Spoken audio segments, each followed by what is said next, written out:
देखिए बच्चों, 14 तारीख को फर्स्ट फेज का एडीओ का एग्ज़ाम जो होने वाला था वो हो चुका है और जीएस पेपर 2 जिसमें सामान्य अध्ययन का एग्ज़ाम होने वाला था वो भी हो चुका है। कुछ बच्चे जिनका एग्ज़ाम 14 तारीख को हुआ उनका एग्ज़ाम हो चुका है और उनके लिए बहुत बड़ा लेसन होगा। और जो बच्चे 17-18 को या 20-21 को देने वाले हैं उनके लिए भी बहुत बड़ा मार्गदर्शन का काम करेगा। यहाँ पर बच्चों मैं सबसे पहले ये बताने जा रही हूँ कि देखिए आज हम लोग एडीओ का जो 14 तारीख को एग्ज़ाम हुआ है जीएस पेपर 2 का, उसका हम लोग एनालाइज करेंगे और देखेंगे कि आखिर क्वेश्चन आया कैसा और ये कितना टफ था, क्या सिलेबस से बाहर था या सिलेबस के भीतर था। तो चलिए बच्चों हम लोग सबसे पहले हिस्ट्री के क्वेश्चन के बारे में बात करते हैं। देखिए बच्चों, अगर हम लोग कुल मिलाकर देखें तो हिस्ट्री से कुल 25 क्वेश्चन आए हैं। हिस्ट्री से सबसे ज़्यादा क्वेश्चन आया है बच्चों और उसमें सबसे ज़्यादा आपका 25 क्वेश्चन आया है। और अगर हम लोग हिस्ट्री के क्वेश्चन का विश्लेषण करते हैं बच्चों, तो आप लोग सभी जानते हैं कि इतिहास को हम लोग 3 भागों में बांट कर पढ़ते हैं, प्राचीन भारत, मध्यकालीन भारत और आधुनिक भारत। और आप लोग सभी जानते हैं कि जब भी एग्ज़ाम होता है तो आधुनिक भारत से क्वेश्चन ज़्यादा पूछे जाते हैं तुलनात्मक रूप से प्राचीन भारत और मध्यकालीन भारत से। तो एडीओ के एग्ज़ाम में क्या क्या चेंजिंग रहा और किस टाइप का क्वेश्चन रहा, इसके बारे में आज हम लोग डिस्कशन कर रहे हैं। तो देखिए बच्चों, सबसे पहले प्राचीन काल के इतिहास से पूछा गया है। हम लोग यहाँ पे बच्चों सिर्फ क्वेश्चन के बारे में बात करेंगे कि आखिर टॉपिक कहाँ से था, क्या एग्ज़ाम जो कंडक्ट किए जाते हैं वो टॉपिक से ही रहते हैं या टॉपिक के बाहर आ जाते हैं, इसके बारे में हम लोग बस जानेंगे। तो देखिए बच्चों, जब भी हम लोग प्राचीन काल का इतिहास पढ़ते हैं तो आप लोग सभी को पता होगा कि इतिहास की जानकारी के स्रोत होते हैं, साहित्यिक स्रोत होते हैं। साहित्यिक स्रोत में भी धार्मिक ग्रंथ होते हैं, गैर धार्मिक ग्रंथ होते हैं, उसके बाद पुरातात्विक स्रोत होते हैं, यात्रियों के वृत्तांत होते हैं। तो उसी में बच्चों जो पहला क्वेश्चन है ऋग्वेद के 9वें मंडल से पूछा गया है। तो ये भी नो डाउट हमारे इतिहास के लेखन में और साहित्यिक स्रोत में आ जाता है। तो ये क्वेश्चन पहला जो था वो प्राचीन भारत के इतिहास से ऋग्वेद से प्रश्न था।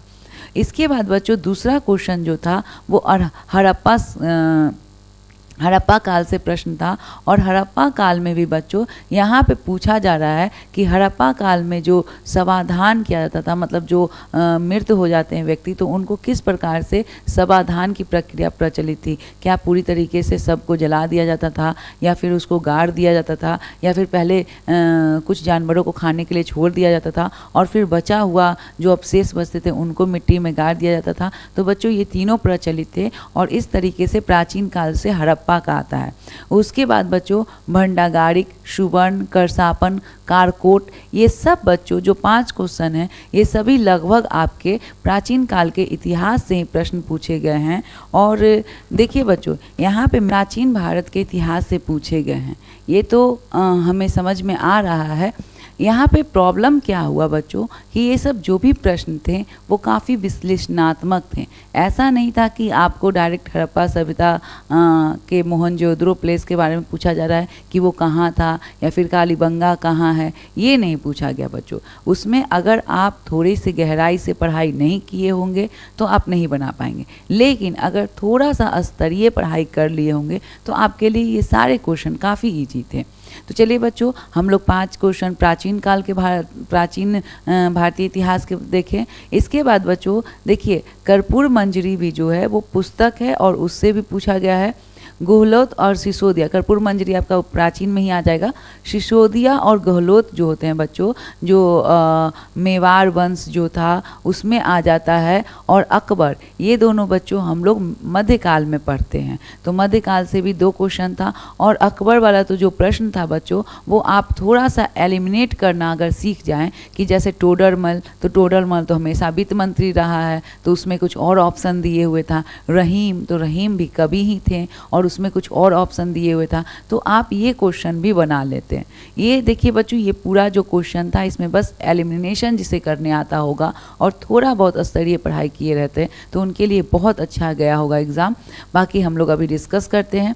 तो अकबर से भी प्रश्न था बच्चों। इसके बाद हम लोग आधुनिक भारत में आ जाते हैं और आधुनिक भारत में बच्चों फ्रांसीसी कंपनी से प्रश्न है। तो आधुनिक भारत में ये टॉपिक है यूरोपीय कंपनियों का आगमन। ये अलग है कि फ्रांसीसी कंपनी का इसमें पूरा विस्तार से स्टेटमेंट वाइज दिए हुए था और स्टेटमेंट वाइज प्रश्न का अब बढ़ता जा रहा है। और ये एडीओ एग्ज़ाम में इतना स्टेटमेंट वाइज क्यों पूछा गया, इसके बारे में भी हम लोग आगे बात करेंगे। पहले हम लोग प्रश्न को देख लेते हैं कि कौन कौन टॉपिक को कवर किया गया।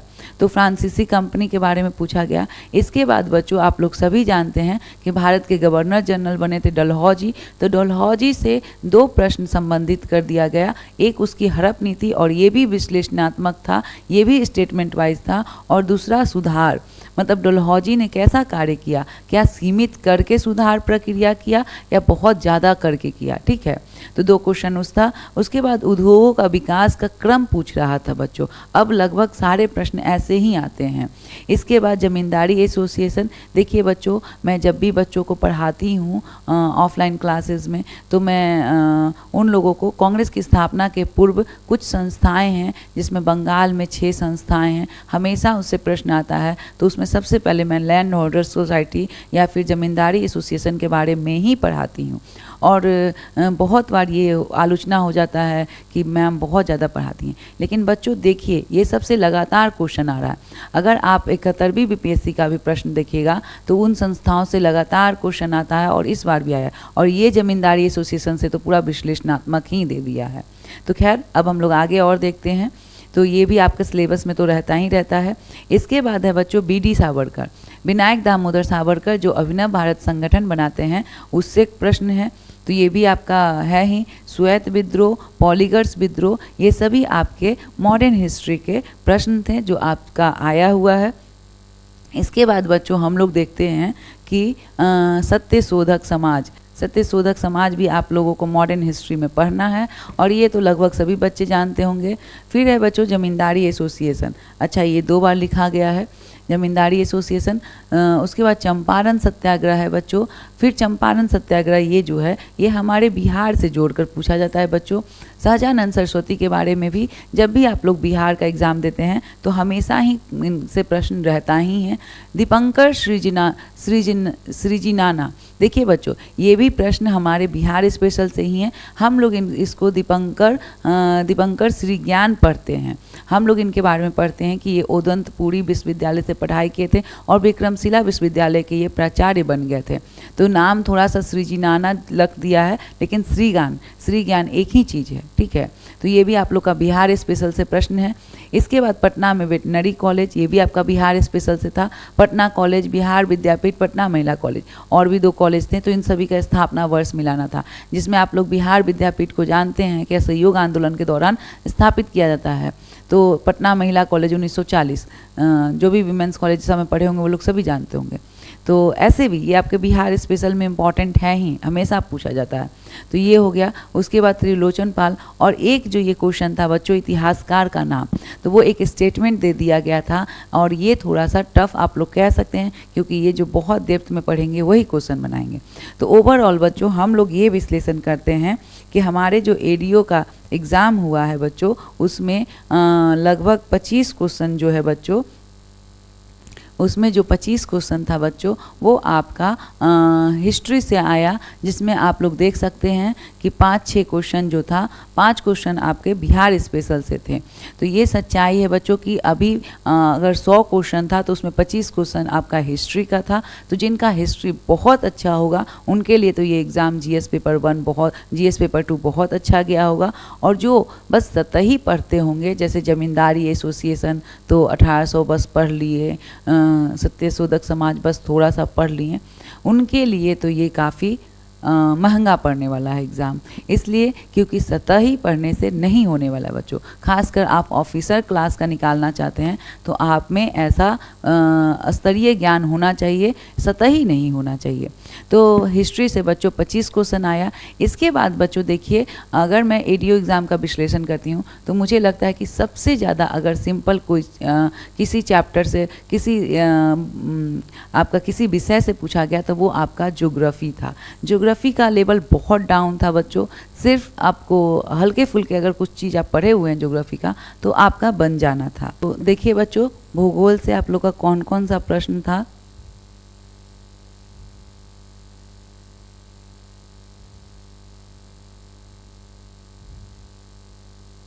तो देखिए बच्चों, हम लोग अब भूगोल से संबंधित कुछ प्रश्नों को देखते हैं। और भूगोल से एडीओ के एग्ज़ाम में 9 क्वेश्चन आए हैं और ये 9 क्वेश्चन जो था बच्चों, इसका लेवल काफ़ी इजी था। अगर आप लोग 65वीं बीपीएससी ये सब का क्वेश्चन देख लीजिएगा ना बच्चों, तो उसमें भूगोल का लेवल बहुत हाई था और इसमें बहुत ही लो पूछा गया है।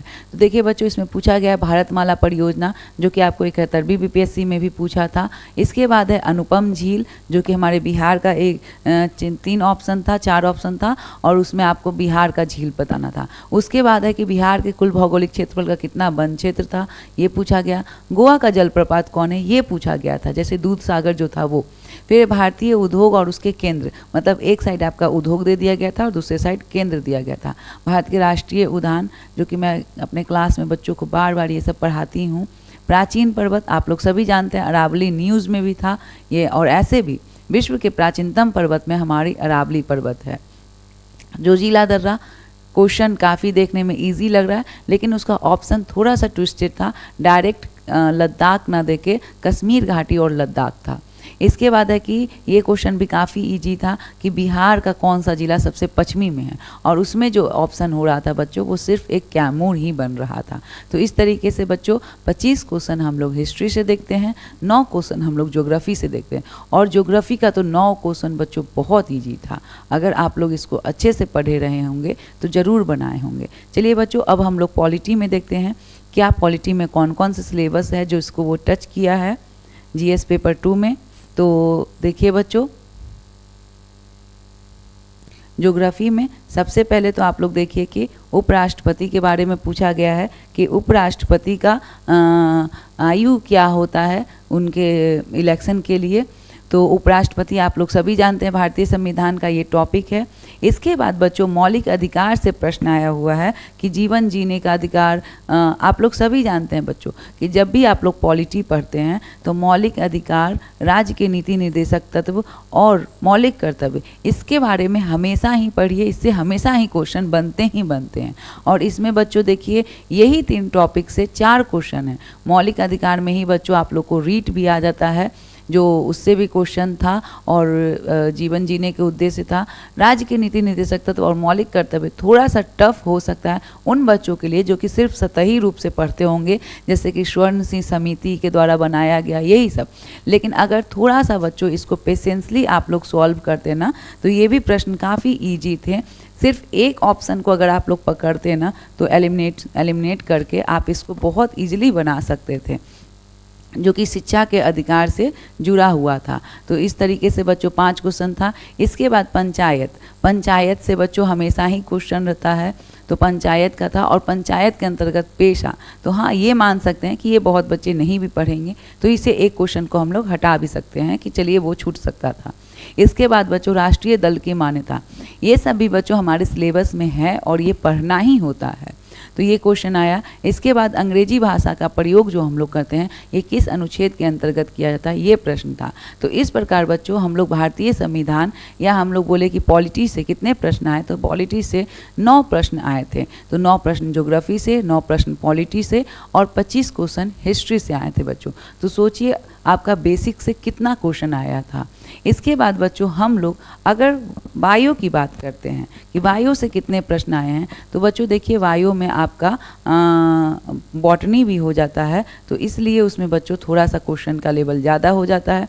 तो सबसे पहले तो बच्चों इसमें क्वेश्चन था एरिथ्रोमाइसिन के बारे में कि एरिथ्रोमाइसिन जो है वो एंटीबायोटिक के रूप में यूज़ किया जाता है या फिर नहीं, फिर वो कैसे बनता है, मतलब इसको हम लोग बायोकेमिस्ट्री में रखते हैं, तो उससे प्रश्न आया था। इसके बाद बच्चों हम लोग देखते हैं विटामिन B12 का क्या नाम है, इसका भी बच्चों स्टेटमेंट वाइज क्वेश्चन था। अस्थायी परजीवी, प्लाज्मा मेम्ब्रेन के बारे में, हीमोग्लोबिन का तो काफ़ी इजी प्रश्न था। इसके बाद बच्चों ग्लाइकोसिस, आनुवांशिकी मेंडल वाला। इसके बाद बच्चों डार्विन के साथ जो रशेल किए थे ये आया हुआ था, आनुवांशिकी का जनक, ये भी बच्चों स्टेटमेंट वाइज क्वेश्चन था। इसके बाद बच्चों यहाँ पे हो जाएगा कीटो का चक्र। जैसे बच्चों आप लोग अगर कभी यूपीएससी का एग्ज़ाम दिए होंगे तो उसमें भी बच्चों ये सब पूछता है, चक्र हमेशा ही पूछता है। जैसे तितली भी बनती है तो तितली भी बनने का एक चक्र होता है, जैसे वो पहले प्यूपा बनती है, पहले अंडा होता है, फिर कैटरपिलर होता है, फिर वो चेंज होता है। अगर आप मेढक का भी देखिएगा तो उसका भी चक्र होता है बच्चों। तो इसी तरीके से कीटों का भी चक्र आता है। तो ये पूछा था। प्रकाश संश्लेषण से भी प्रश्न थे बच्चों, लेकिन इसमें भी थोड़ा सा कन्फ्यूज़न करने वाले प्रश्न थे। इसके बाद बच्चों आप लोग देखिएगा कि आपका पौधों में जो जल का परिवहन किया जाता है वो किस ऊतक के माध्यम से, जो जाइलम होता है वो। तो ये भी बच्चों आपका बीपीएससी 71वीं बीपीएससी में आया हुआ था। तो इस तरीके से बच्चों हम लोग देखते हैं कि वायु से लगभग 12 प्रश्न थे। तो ये भी आपका बेसिक है। तो सोचिए बच्चों, जिनका वायु अच्छा हो और हिस्ट्री अच्छा हो, पॉलिटी और इकनॉमी पॉलिटी और ज्योग्राफी अच्छा हो, तो लगभग 50 क्वेश्चन तो उनके बेसिक से बन जाएंगे। और क्वेश्चन का जो रेशियो है, क्वेश्चन का जो लेवल था बच्चों, इसके अनुसार अगर कोई भी बच्चा 60 बना कर आ रहे हैं, सिर्फ 60, तो पक्का उनका रिजल्ट होने वाला है। और जो हवा में कर रहे हैं कि मेरी तैयारी बहुत अच्छी थी, तो उनके लिए भी ये बहुत बड़ा मार्गदर्शक का काम होगा कि अभी कितना पढ़ाई करना है। चलिए बच्चों, अब हम लोग आगे देखते हैं कि भौतिकी, फिजिक्स जो कि साइंस का ही एक पार्ट है, तो भौतिकी से कितने प्रश्न थे। तो चलिए बच्चों, इसको भी हम लोग थोड़ा सा देख लेते हैं, भौतिकी से कितने प्रश्न थे। तो बच्चों देखिए, भौतिकी से आपका जड़त्व से क्वेश्चन था, और ये भी बच्चों पूरी तरीके से स्टेटमेंट वाइज था। मतलब जड़त्व का कैसे, एक ए व्यक्ति है, एक बे व्यक्ति है, कण है, तो उसके लिए कौन जड़त्व में होगा और कौन अजड़त्व की स्थिति में होगा, ये क्वेश्चन पूछा गया। और बस उसमें एनालाइजिंग करना है। इसके बाद बच्चों वेग का है, स्थितिज ऊर्जा के बारे में है कि कोई वस्तु काफ़ी ऊंचा चला जाता है तो स्थितिज ऊर्जा उसकी क्या होती है। इसके बाद कार्य, देखिए बच्चों ये सब यांत्रिकी चैप्टर में आपको पढ़ना होता है। इसके बाद बच्चों प्रकाश और ध्वनि का भी क्वेश्चन काफ़ी इजी था। ध्वनि के गमन के लिए माध्यम की आवश्यकता होती है या नहीं होती है, बस इसी पर ये क्वेश्चन बन जाना था। इसके बाद बच्चों दर्पण और लेंस, इससे भी क्वेश्चन आया हुआ है बच्चों, और ये हमेशा आता है। सिर्फ ये था कि इसमें 4 चीज़ें पूछ रही हैं जो कि आपको एक ही क्वेश्चन को लेंदी कर दिया गया। बाकी क्वेश्चन तो आते ही रहते हैं, आपके सिलेबस के ही हैं। प्रतिरोध, आप लोग देखिएगा बच्चों 71वीं बीपीएससी का भी क्वेश्चन, तो विद्युत धारा से 2 क्वेश्चन था। इस बार भी बच्चों इलेक्ट्रिसिटी से 1 क्वेश्चन है और एक चुंबक स्थितिकी से है। तो ये भी आपका 8 क्वेश्चन जो है बच्चों वो भौतिकी से आया हुआ है। तो इस तरीके से बच्चों आपका बेसिक से 50 से 60 क्वेश्चन बन जाने वाले थे। इसके बाद बच्चों अगर हम लोग करंट का भी देखेंगे ना, तो जैसे जनजातीय दिवस जो मनाया गया बिरसा मुंडा का, या फिर पिछले बार जो डॉकिंग प्रणाली हुआ था उपग्रह का, बहुत न्यूज़ में था। और ये सब बहुत आप लोग थोड़ा सा भी अगर अच्छे से पढ़े होंगे, या फिर भी CCI में किस महिला को अवार्ड मिला, तो ये सब आप लोग से बन जाता। तो हम लोगों को यहाँ पे ये तय करना था कि 100 में हम क्वेश्चन कितना बनाएंगे। अगर 100 में हम ये रेशियो लेके चलें कि 60 और 65 बनाना है, चूँकि निगेटिव मार्किंग है, निगेटिव मार्किंग में और इतना डिस्क्रिप्टिव क्वेश्चन में, विश्लेषणात्मक प्रश्न में आप सारा सॉल्व नहीं कर सकते हैं। तो इसमें आपको सिलेक्टिव होना होगा। निगेटिव जिसमें रहता है मार्किंग, उसमें बच्चों यही सोचना होता है कि मैं कितने क्वेश्चन को सिलेक्ट करूंगा, लेकिन हमारे बच्चे सही रणनीति पर कार्य ही नहीं करते हैं। तो बच्चों इन सभी चीज़ों को ध्यान रखिए। इसके बाद बच्चों हम लोग थोड़ा सा देखते हैं आपका इकोनॉमी से। तो इकोनॉमी से बच्चों करंट से जुड़ा हुआ क्वेश्चन था। जैसे बिहार का राजकोषीय घाटा कितना है, आप लोगों को याद होगा, पिछले बार भी मैंने वीडियो में बनाया था 2.9, तो लगभग उससे भी पकड़ा जा सकता था। फिर है बिहार का GSDP, बहुत ईजी है। MSME बच्चों अभी बहुत न्यूज़ में रहा है, हमारे केंद्रीय बजट में भी MSME पे ही फोकस करके बनाया जा रहा था। तो ये भी अगर थोड़ा बहुत भी आप लोग इकोनॉमी का कोई डेटा देखते तो बन जाता। जननांगी संक्रमण, ये आपका बेसिक से क्वेश्चन था और ये भी ज़्यादा टफ नहीं था, बस हल्का बेसिक पढ़े रहेंगे तो बन जाएगा। बहुआयामी गरीबी सूचकांक, GST दर किन किन चीज़ों पे कम हुआ था, बिहार पिछड़ा राज्य, ये एक विश्लेषणात्मक प्रश्न था। तो इकोनॉमी से भी 7 क्वेश्चन थे जो कि बनाया जा सकता था। एटलीस्ट आप इसमें 3-4 क्वेश्चन तो ज़रूर ही बना लेते हैं, ठीक है। तो इस तरीके से बच्चों ये बताने का मैंने इन सभी प्रश्नों को दिखाकर कोशिश किया कि देखिए बच्चों, बेसिक अगर आप एक बार क्लियर कर लेते हैं, कहीं पर भी पढ़िए, मतलब ये नहीं है कि आप कहाँ पढ़ रहे हैं, मतलब ये रखिए कि आप कितना पढ़ रहे हैं और कितना स्तरीय पढ़ रहे हैं। जैसे कि यदि आप हड़प्पा सभ्यता ही पढ़ रहे हैं तो हड़प्पा सभ्यता के बारे में इतना स्तरीय ज्ञान रखिए कि थोड़ा सा अगर गहराई से क्वेश्चन हो या थोड़ा सा सतही क्वेश्चन हो, दोनों क्वेश्चन को आप बना लें। देखिए बच्चों, ये ADO का एग्ज़ाम था, असिस्टेंट एजुकेशनल डेवलपमेंट ऑफिसर। इसके बाद आप डायरेक्ट ऑफिसर बन जाते बच्चों। और ऐसे जो BPSC 71वीं 72वीं होता है बच्चों, वो 3 चरण में एग्ज़ाम होता है। तो आप सोचिए कि जो 3 चरण का एग्ज़ाम होता है तो उसमें अगर PT, मान लीजिए अगर PT का पोस्ट 600 रहता है तो उसमें 18,000 25,000 रिजल्ट देना होता है। तो इसलिए बच्चों उसका लेवल थोड़ा सा अलग होता है। इसमें बच्चों डायरेक्ट 900 पर ही रिजल्ट देना है। तो सोचिए बच्चों, अगर क्वेश्चन का लेवल ये नहीं रखा जाता तो आखिर कैसे होता। अगर सभी बच्चे उतना बनाकर चले ही आते तो फिर कैसे 900 ही बच्चों को सेलेक्ट करना है, और फॉर्म कितने डाले जाते हैं ये आंकड़े आप लोग सभी जानते हैं। लेकिन ये उन बच्चों के लिए काफ़ी प्लस है जो बहुत स्तरीय पढ़ाई किए हैं, क्योंकि जो डिज़र्व करते हैं अधिकारी बनने के लिए, तो उनमें ये सारी विश्लेषणात्मक क्षमता होगी ही होगी। और देखिए बच्चों, एक अधिकारी के लिए 3 चरण में जो एग्ज़ाम लिया जाता है वो आपको 1 चरण में ही ये परीक्षा देने वाला था। तो थोड़ा सा तो इसका लेवल हाई होता ही। लेकिन मैं उन बच्चों को जो आज एग्ज़ाम दे चुके हैं और अगर उनका थोड़ा सा बियॉन्ड लाइन गया होगा, अगर थोड़ा सा बिलो लाइन गया होगा, तो मैं उन बच्चों को कहूँगी बच्चों कि आप निराश नहीं होइए, आप अपने सिलेबस को कंप्लीट कीजिए। ये जो भी टॉपिक आए हैं बच्चों, लगभग 60 क्वेश्चन, वो आपके टॉपिक से ही रिलेट करते हैं। टॉपिक को, कोई भी टॉपिक पढ़िए, हड़प्पा सभ्यता ही पढ़िए, आप विनायक दामोदर सावरकर के बारे में ही पढ़िए। तो एटलीस्ट इतना पढ़ लीजिए कि उस टॉपिक से थोड़ा सा विश्लेषण की भी ज़रूरत हो तो आप बना लें, और थोड़ा सा फैक्ट की भी ज़रूरत हो तो आप बना लें। पढ़ाई एक बार कीजिए बच्चों, बार बार एक ही चीज़ों के लिए 10 बार दौड़ना अच्छी चीज़ नहीं है। समय का सदुपयोग कीजिए और खुश रहिए।